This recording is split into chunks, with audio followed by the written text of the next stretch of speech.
Good evening. Welcome to Current Affairs. As you all know, there is a very severe second wave of COVID 19 is in India, and lakhs and lakhs of cases are coming up every day, and the virus is spreading very rapidly. So there is a shortage of oxygen in almost all the cities in the country. All governments are really working very hard, and this is really a tough situation, but India has the capacity to face this one, and as we have done in the first wave, so we can all successfully come out of this second wave effect also. But as a citizens, it is our responsibility to be to stay safe and not to go out if whenever if it is not very urgent. And it is always better this to get the things through online. So these are all the safety measures that we need to follow. So we have to maintain the social distance as it is, right? We have to mask ourselves, and this time one mask is not sufficient, so we have to cover ourselves with the two masks, sanitization, and all these things are very very important. And once we follow this protocol, so we can this help ourselves, and we can protect ourselves, and we can protect our nears and dears. So I wish you all very safe stay home and stay safe.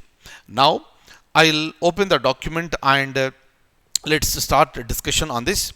First, we'll have a discussion regarding the tiger population in India. Next, we'll have a discussion with respect to the UNESCO, this cultural heritage sites, and we'll also discuss regarding this India's foreign trade, and which is the organization that functions for this. All these things we are going to understand now. Look at this. Look at the document.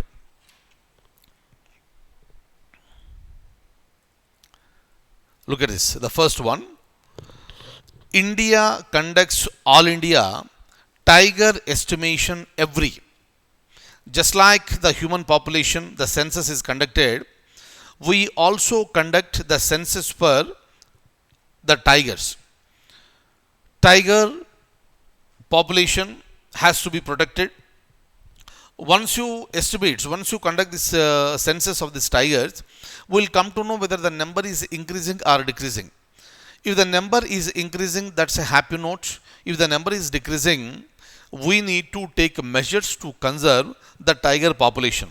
That is the reason why every 4 years in India we conduct tiger estimation. And how exactly it is conducted, I have already explained you during our the classes on environment. Fine. And as far as this question is concerned, answer is option B, that is 4 years. Kindly remember this. Okay. Next, I am going ahead. Directorate General, that is DG of Foreign Trade, it is called DGFT. DGFT functions under Niti Aayog, or Ministry of External Affairs, or the Ministry of Commerce and Industry, or the Ministry of Agriculture, right? And the correct answer is option C, and that is Ministry of Commerce and Industry. So this is the body that will work for the promotion of exports from India. Important one. Now if you look at some more points regarding DGFT, this is the government body. It will implement the foreign trade policy of India. It promotes exports of India. It operates under the Ministry of Commerce and Industry, and this is headed by DG, Director General. Kindly remember these points. Now we'll be going ahead and look at a question that is related to UNESCO. Please have a look at this. Which of the following is a UNESCO intangible cultural heritage list?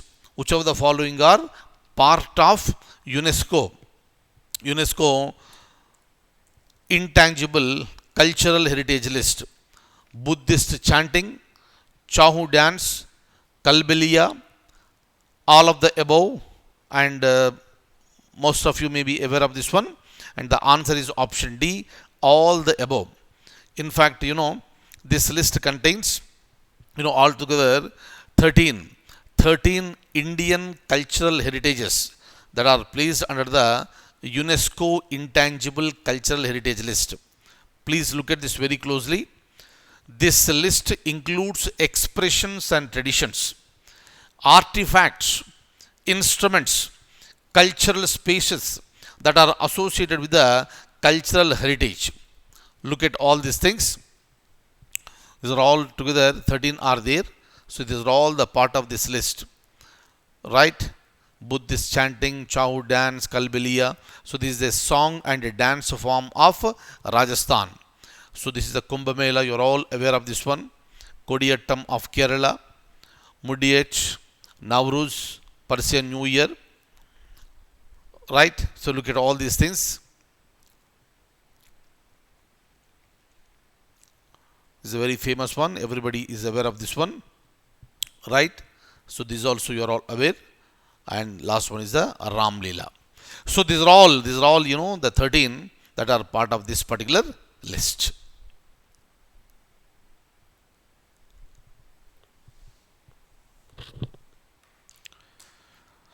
So that's all for the day, and I wish you all very, very good luck and stay safe. Thank you so much.